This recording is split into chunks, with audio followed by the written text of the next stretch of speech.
Hello student, Tagore jet classes online YouTube channel पर आपका एक बार फिर से स्वागत है। आज आप पर हम बात करेंगे उद्यान विज्ञान में प्रोपोगेशन या प्रसारण। तो सबसे पहले बात करते हैं परिभाषा। प्रोपोगेशन क्या है? पौधों की संख्या में सतत बढ़ोतरी करने की जो क्रिया है उसको प्रसारण या प्रोपोगेशन या प्रवर्धन की संज्ञा दी जाती है।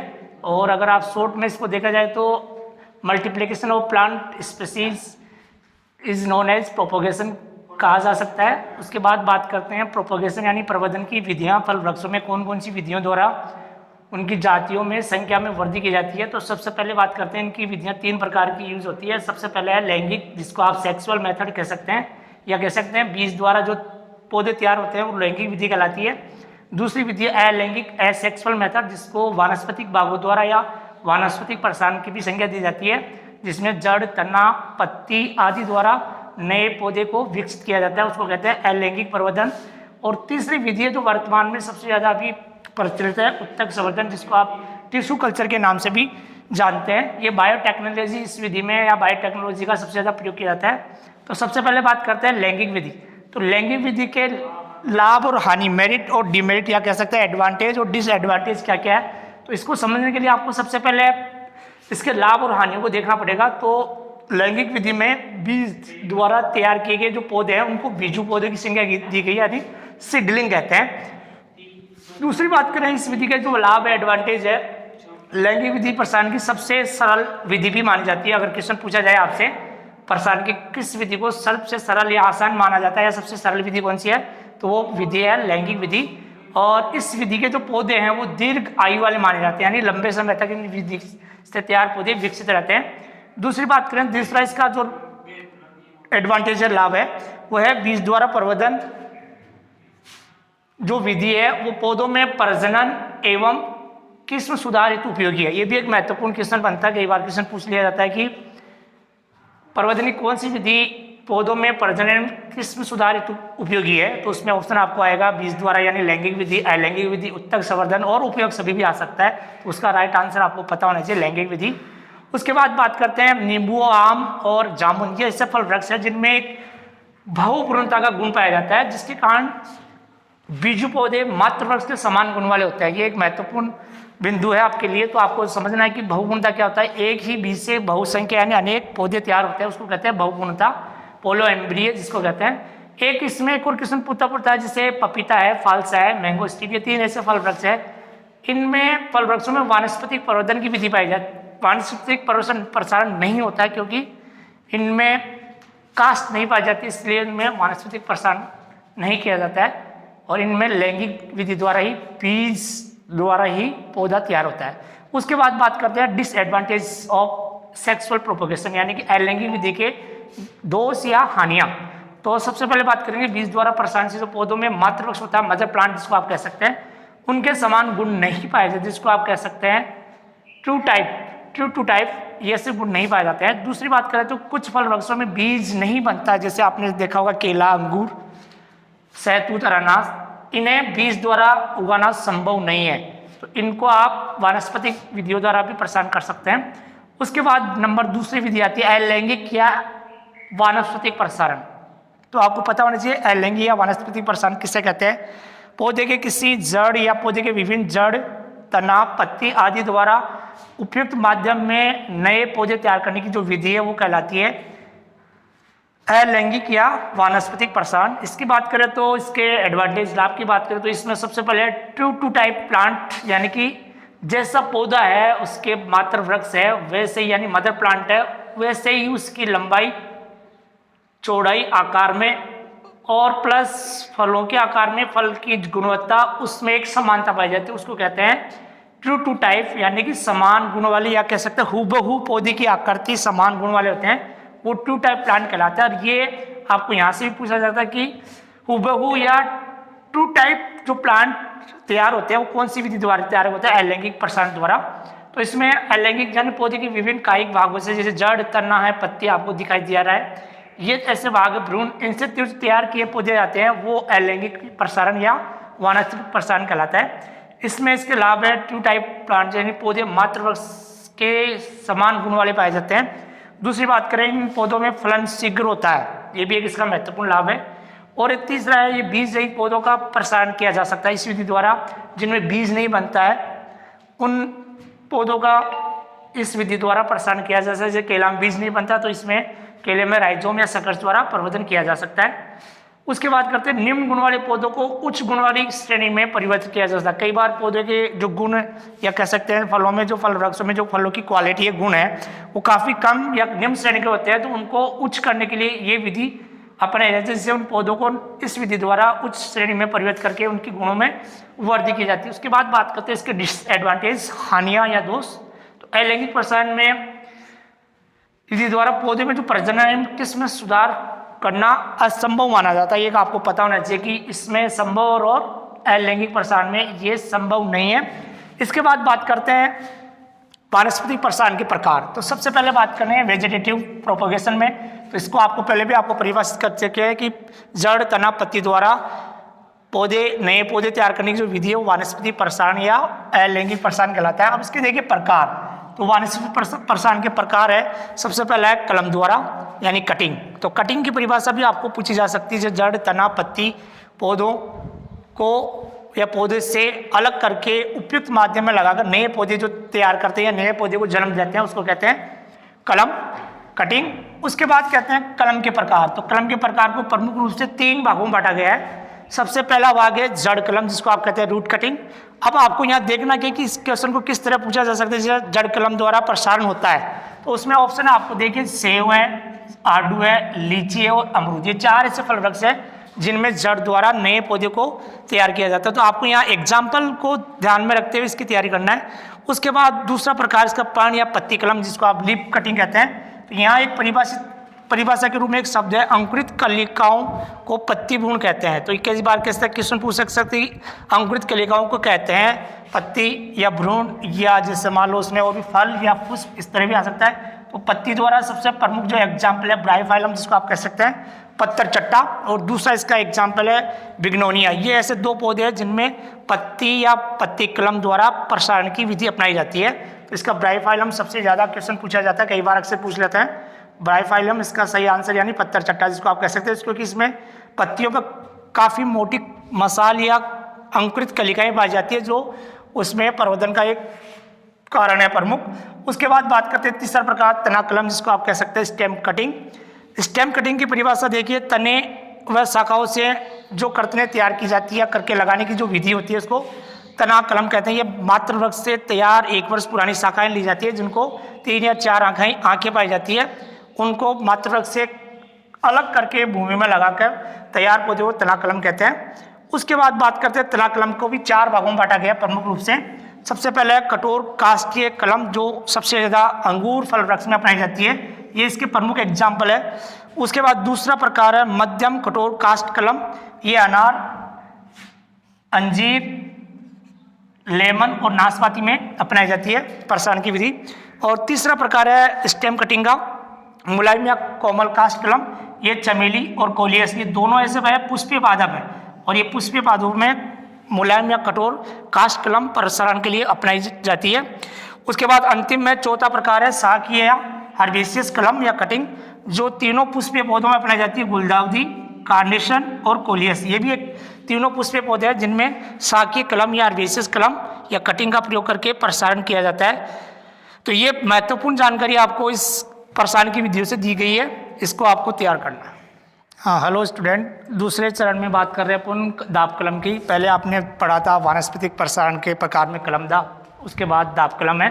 तो दाब कलम का मतलब है मात्र वृक्ष की किसी भी शाखा को बिना अलग या पृथक किए उसमें कृत्रिम रूप से जड़ उत्पन्न करने की जो क्रिया होती है उसको दाब कलम कहा जाता है। इसमें पौधे की जो शाखा होती है या कलम होती है उसको उस मात्र वृक्ष से बिना अलग किए ही मिट्टी में दबाकर उसमें कृत्रिम रूप से जड़ उत्पन्न करते हैं, उसको कहते हैं लेयरिंग या दाब कलम।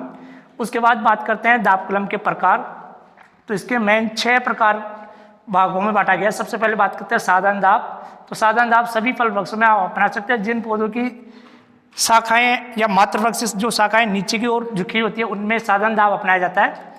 उसके बाद दूसरी विधि है शीर्ष दाब, जिसको आप टिप लेयरिंग भी कहते हैं। टिप लेयरिंग में आपको पता होना चाहिए कि ये कौन कौन से फल वृक्ष में अपनाते हैं। एक तो चमेली, ये पुष्पीय पौधा है, ब्लैकबेरी और रास्पबेरी ये फल वृक्ष है इन दोनों फल वृक्षों में, और इस पुष्पीय पादप में शीर्ष दाब विधि अपनाई जाती है। उसके बाद विधि नंबर 3 आती है सर्पाकार या मिश्रित दाब, जिसको कंपाउंड लेयरिंग के नाम से भी जाना जाता है। ये विधि मोगरा, चमेली और स्ट्रॉबेरी एक फल वृक्ष है और 2 इसमें पुष्पीय पादप है, इनमें सर्पाकार या मिश्रित दाब अपनाया जाता है। उसके बाद विधि नंबर 4 है ट्रेंच लेयरिंग या खाई दाब, जिसको आप ट्रेंच का मतलब है खाई नुमा में खाई बनाकर और उस शाखा को दबा देते जाते हैं और वहाँ से उसमें जड़ें उत्पन्न होती है, उसको कहते हैं ट्रेंच लेयरिंग। ये नाशपाती, सेब और आड़ू इन 3 फल वृक्षों में प्रमुख रूप से अपनाते हैं। उसके बाद नंबर 5 पे माउंड या स्टूल लेयरिंग, और इसको स्टूलिंग भी कहते हैं, और ये सबसे प्रमुख रूप से आम और अमरूद में दोनों में अपनाते हैं। उसके बाद नंबर 6 विधि है गुट्ठी दाब, जिसको आप कहते हैं हवाई दाब या वाई दाब। इस विधि का अन्य नाम है मार्कोटेज या चाइनीज लेयरिंग भी इसको कहते हैं, जो आपको पता होना चाहिए कि चाइनीज लेयरिंग या मार्कोटेज लेयरिंग किस दाब क्रम विधि को कहते हैं। और इसमें सबसे प्रमुख जो फल है वो है नींबू, अमरूद, लीची और अनार। इन 4 फल वृक्षों में एयर लेयरिंग या हवाई दाब द्वारा पौधे तैयार किए जाते हैं, जिसको कहते हैं गुट्ठी दाब। उसके बाद तीसरी विधि आती है उपरोपण या ग्राफ्टिंग। अब ग्राफ्टिंग में आपको एक महत्वपूर्ण चीज समझने की यह है कि इसमें 2 भाग होते हैं जिससे एक नए पौधे का निर्माण होता है। सबसे पहला है इसमें मूलवृंत। मूलवृंत वो भाग होता है जो पौधे के जड़ वाला भाग होता है, उसको कह सकते हैं जड़ वाला भाग मूलवृंत कहलाता है। और एक दूसरा भाग होता है जिसको सांकुश शाखा या साइन कहा जाता है। ये मूलवृंत पर जोड़े जाने वाला भाग होता है जिसको सांकुश शाखा या साइन या टहनी के नाम से जाना जाता है। तो इस उपरोपण विधि में सीधी सी परिभाषा बनती है कि मात्र वृक्ष के मूलवृंत पर या मूलवृंत पर किसी एक वर्ष पुरानी सांकुश शाखा को जोड़कर जो पौधा तैयार किया जाता है वो कहलाता है ग्राफ्टिंग या उपरोपण। उसके बाद बात करते हैं उपरोपण के प्रकारों की। तो उपरोपण के प्रकार सबसे पहले ये 2 प्रकार का होता है। एक तो अटैच, जिसको आप भेंट या इनार्चिंग के नाम से जाना जाता है। दूसरा था डिटेच ग्राफ्टिंग।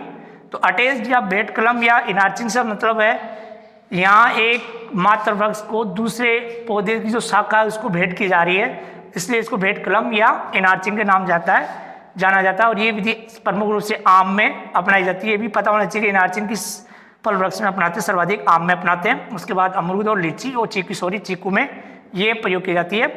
और डिटेच ग्राफ्टिंग ये इसका मतलब होता है मात्र वृक्ष की सांकुश शाखा को नर्सरी में तैयार मूलवृंत पर रोपण करना क्या कहलाता है, डिटेच, या कह सकते हैं इसको डिटेच ग्राफ्टिंग के नाम से जाना जाता है। इसके बाद बात करते हैं डिटेच ग्राफ्टिंग को 8 भागों में पुनः बांटा गया है। सबसे पहले बात करते हैं साधारण ग्राफ्टिंग या साधारण उपरोपण। इसका दूसरा नाम है स्प्लिस ग्राफ्टिंग भी कहते हैं। ये भी कई बार पूछ लिया जाता है कि स्प्लिस ग्राफ्टिंग किस उपरोपण का अन्य नाम है। उसके बाद जीबी या टंग या जिसको आप कहते हैं जीबी नुमा उपरोपण, ये सबसे ज़्यादा सेब बनाते हैं और इसमें मूलवृंत के शीर्ष भाग पर जीबी आकार की एक कटान लगाते हैं, इसलिए इसको जीबी या टंग ग्राफ्टिंग के नाम से जाना जाता है। उसके बाद नंबर है 3 विनियर ग्राफ्टिंग। और विनियर ग्राफ्टिंग आप सबको पता होना चाहिए। इस विधि में सबसे पहले जो बात आपको महत्वपूर्ण जानकारियों मिलनी चाहिए वो ये है कि ग्राफ्टिंग में मूलवृंत और सांकुश शाखा दोनों की मोटाई एक समान होती है, ये सबको पता होना चाहिए। अन्यथा इसमें जो प्रवर्धन की विधि है या कह सकते हैं जो कलम बंधन होता है वो सफल या सक्सेस नहीं होता है। तो मूलवृंत और सांकुश शाखा की मोटाई एक समान रखी जाती है। और विनियर ग्राफ्टिंग में जो मूलवृंत है उस पर वी आकार का उपरोपण चाकू की सहायता से कटान लगाता है। ये भी एक महत्वपूर्ण क्वेश्चन आपको पता होना चाहिए कि विनियर ग्राफ्टिंग पर या अंग्रेजी के वी आकार का खांचा किस उपरोपण विधि में अपनाते हैं। और उसके बाद ये आम में सबसे बढ़िया या कह सकते हैं इसको आप आम में व्यावसायिक प्रवर्धन की विधि है। इसको भी आप इस तरह से भी याद कर सकते हैं कि आम में व्यावसायिक प्रवर्धन की विधि कौन सी है, वो है विनियर ग्राफ्टिंग। उसके बाद बात करते हैं वेज या क्लैप्ड ग्राफ्टिंग की।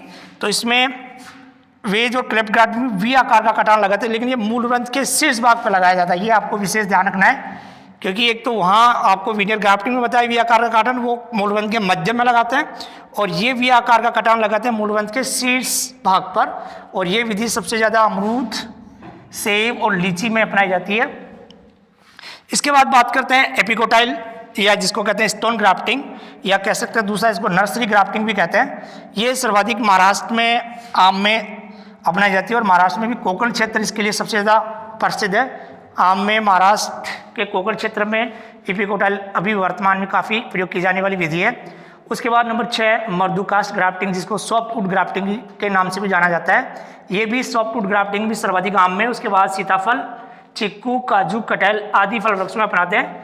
और एक ये सॉफ्टवुड ग्राफ्टिंग आपको ये भी बताना, इंस्टीट्यूट विधि से जो लगाए गए पौधे प्रभावी होते हैं उसमें भी इस विधि का प्रयोग सबसे अधिक किया जाता है। अगर क्वेश्चन पूछा जाए इंस्टीट्यूट विधि से लगाए गए पौधों में उपरोक्त कौन सी विधि सर्वाधिक उपयोगी है, तो वो सबसे बढ़िया है मर्दुकास्ट ग्राफ्टिंग या सॉफ्टवुड ग्राफ्टिंग।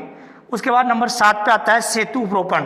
सेतु उपरोपण से संबंधित मतलब है कि एक ऐसा फल वृक्ष जिसमें पौधे के मूलवृंत पर किसी कारणवश छाल अलग हो जाती है। इससे क्या होता है कि यहाँ का जो पोषक तत्व है नीचे वाला जड़ वाला वो प्रो भाग तक नहीं पहुँचता, तो यहाँ से उसमें कट लगा के और शांकुर शाखा से और उसके ऊपरी भाग पे जहाँ स्वस्थ भाग है वहाँ तक एक इस तरह से उपरोपण किया जाता है। तो यहाँ से जो खाद्य पदार्थ है वो उसके शीर्ष भागों तक पहुँच जाता है। इसको कहते हैं सेतु उपरोपण या ब्रिज ग्राफ्टिंग। तो एक ये यहाँ से एक पुल नुमा आकृति बनती है, कह सकते हैं एक पुल या सेतु का रूप धारण कर लेता है, इसको कहते हैं ब्रिज ग्राफ्टिंग इसलिए कहा जाता है। और ये विधि सर्वाधिक अपनाते हैं, आज सबसे ज़्यादा जैसे फरवरी मार्च होता है उस मास से पहले अपनाते हैं, क्योंकि उस वक्त पौधों में नई पत्तियां खिलने लगती है, इसलिए पहले ही इस विधि का प्रयोग करते हैं। और ये सेब, चेरी, नाशपाती, अखरोट में सबसे अधिक अपनाते हैं। उसके बाद बात करते हैं दोहरी कलम बांधना या कैसे डबल ग्राफ्टिंग। ये मुख्य पौधे की वृद्धि नियंत्रण हेतु इस विधि का प्रयोग करते हैं, क्योंकि इसमें पौधे की वृद्धि ज़्यादा अधिक होती है, इसलिए इस विधि का प्रयोग किया जाता है। उसके बाद नंबर आता है क्लिकाइन या ग्राफ्टिंग, जिसको चश्मा चढ़ाना या मुकुलन ये अन्य नाम है इस विधि के। अधिकांश विद्यार्थियों को पता नहीं होता है कि चश्मा चढ़ाना, मुकुलन क्लिकाइन विधि को ही कहते हैं। और इसमें एक प्रमुख महत्वपूर्ण बात यह है कि उपरोपण में मूलवृंत पर शांकुशा का ऐड करते थे या जोड़ते थे। यहाँ मूलवृंत पर टी आकार का, आई आकार का या पेच आकार का कट लगा के उस पर कली जोड़ी जाती है। ये इसमें मेन अंतर है दोनों में, क्लिकाइन और उपरोपण का प्रमुख अंतर है। उपरोपण में शांकुर शाखा जोड़ी जाती है मूलवृंत पे, और क्लिकाइन में मूलवृंत पर कली जोड़कर नया पौधा तैयार करते हैं, उसको कहते हैं क्लिकाइन। अब यहाँ बडिंग के जो प्रकार वो 5 प्रकार के प्रमुख रूप से हैं। तो सबसे पहले बात करते हैं टी या सिल्ड क्लिकाइन। तो इसमें भी एक महत्वपूर्ण क्वेश्चन पुटअप किया जाता है कि क्लिकाइन किस विधि में मूलवृंत पर अंग्रेजी के टी आकार का कटान लगाते हैं। तो ये महत्वपूर्ण जानकारी आपको उपलब्ध कराई जा रही है। उसके बाद सबसे ज़्यादा कौन सी ये विधि है, कौन से फल वृक्षों में अपनाते हैं, तो साधारण भाषा में आप कह सकते हैं खट्टे फल वृक्षों में टी क्लिकाइन सर्वाधिक प्रयोग की जाती है। एक शब्द में अगर आपको याद रखना है तो जैसे इसमें आडू खट्टा फल है, बेर खट्टा फल है, किनो, संतरा, माल्टा, आलू बुखारा, ये सारे खट्टे फल हैं। तो एक शब्द में अगर आपको क्वेश्चन याद रखने की थोड़ा सा दिक्कत आए तो ये देखना कि खट्टे फल वृक्ष कौन कौन से हैं। और एक इसमें हाइब्रिड टी रोज जो आपको पता होना पुष्पीय पादप है, हाइब्रिड टी गुलाब में भी टी क्लिकाइन या सिल्ड क्लिकाइन अपनाई जाती है। अब कई विद्यार्थी भी टी क्लिकाइन या सिल्ड क्लिकाइन कोई क्यों कहते हैं कि टी आकार का जो इसमें किया जाता है कटान वो उसमें सिल्ड क्लिकाइन के, जैसे आपने ट्रॉफी देखा है, ट्रॉफी के आकार का एक कटान लगता है, उसको सिल्ड क्लिकाइन के नाम से जाना जाता है। उसके बाद नंबर 2 विधि आती है पेबंदी क्लिकाइन या जिसको कहते हैं पेच क्लिकाइन। इसमें मूलवृंत पर पेच आकार का कटान लगा के और उसी आकार में कली लगा के उस पर बांध दी जाती है, इसको पेच क्लिकाइन या पेबंदी क्लिकाइन कहते हैं। सबसे ज़्यादा आंवला और अखरोट में अपनाते हैं, इसका एक महत्वपूर्ण आंसर है जो आंवला में सबसे ज़्यादा पेबंदी या अखरोट में अपनाते हैं। और इस विधि को फ्लैप या फोरकट बडिंग के नाम से भी जाना जाती है। इसके अन्य नाम है ये भी आपको पता होना चाहिए कि पेबंदी क्लिकाइन के अन्य नाम कौन से हैं। उसके बाद नंबर 3 पे आती है छल्ला या वल्ले क्लिकाइन, जिसको आप रिंग बडिंग कहते हैं, जिसको अपनी भाषा में अंगूठी विधि भी कह सकते हैं। अंगूठी क्लिकाइन, रिंग का मतलब होता है अंगूठी, और ये सबसे ज़्यादा अपनाते हैं बेर में। ये इसका महत्वपूर्ण क्वेश्चन बनता है कई बार, रिंग बडिंग किस फल वृक्ष में अपनाते हैं। उसके बाद सिनकोना और सहतूत, ये 2 पादप अलग है। और उसके बाद बात करते हैं इसका अन्य नाम है फ्लूट क्लिकाइन भी कहते हैं। छली क्लिकाइन को छल्ला या वल्ले क्लिकाइन, फ्लूट का मतलब यह बांसुरी से संबंधित है, क्योंकि इसमें जो मूलवृंत है वो खोखला नुमा होता है, बांसुरी नुमा, इसलिए फ्लूट क्लिकाइन इसका अन्य नाम है। उसके बाद बात करते हैं चिप क्लिकाइन, ये सबसे ज़्यादा अंगूर फल वृक्ष में अपनाते हैं। ये भी एक महत्वपूर्ण क्वेश्चन है, कई बार पूछ लिया जाता है चिपकलिकाइन किस फल वृक्ष से संबंधित है। उसके बाद नंबर 5 आता है शिखर उपरोपण या टॉप वर्किंग या फ्रेम वर्किंग भी कहा जाता है, इसके अन्य नाम है। ये सबसे ज़्यादा आम, अमरूद, आंवला और नींबू वर्गीय फलों में और सेब में अधिक प्रयोग की जाने वाली विधि है। उसके बाद नंबर आता है 6 उत्तक संवर्धन, जिसको पहले आपने पूछा था उत्तक संवर्धन से पहले शुरू में आपको बताया गया 3 विधियां हैं। बीजू जिसको लैंगिक विधि कहते हैं, अलैंगिक वानस्पति प्रसारण और तीसरी जो विधि थी उत्तक संवर्धन। तो यहाँ आपको पूर्ण जानकारी दी जा रही है। उत्तक संवर्धन से मतलब एक पादप से संपूर्ण पौधा बनाने की जो क्षमता होती है उस क्रिया को टोटियोपोटेंसी कहा जाता है और इसमें जड़, तना, पत्ती और भ्रूण का प्रयोग किया जाता है। और वर्तमान में ये पादप प्रसारण की नवीनतम विधि भी मानी जाती है। ये भी एक महत्वपूर्ण क्वेश्चन पुटअप होता है कि पादप प्रसारण की नवीनतम विधि कौन सी है, तो उत्तक संवर्धन उसका सही आंसर है। ये बायोटेक्नोलॉजी इस विधि में प्रयोग करते हैं इसका। और ये सबसे ज़्यादा केला में, खजूर, अनार, स्ट्रॉबेरी आदि फलों में तैयार किए जा रहे हैं इस विधि से प्रसारण। और उसके बाद नंबर 7 पे आता है अलैंगिक प्रवर्धन के प्रमुख कुछ उदाहरण जो आपको पता होना चाहिए कि कौन कौन से प्रमुख उदाहरण हैं। ऊपरी बूझदारी जिसको आप कह सकते हैं रनर्स, तो रनर्स द्वारा स्ट्रॉबेरी में प्रवर्धन होता है। ये वनस्पति भागों द्वारा प्रमुख उदाहरण या एग्जाम्पल हो सकते हैं।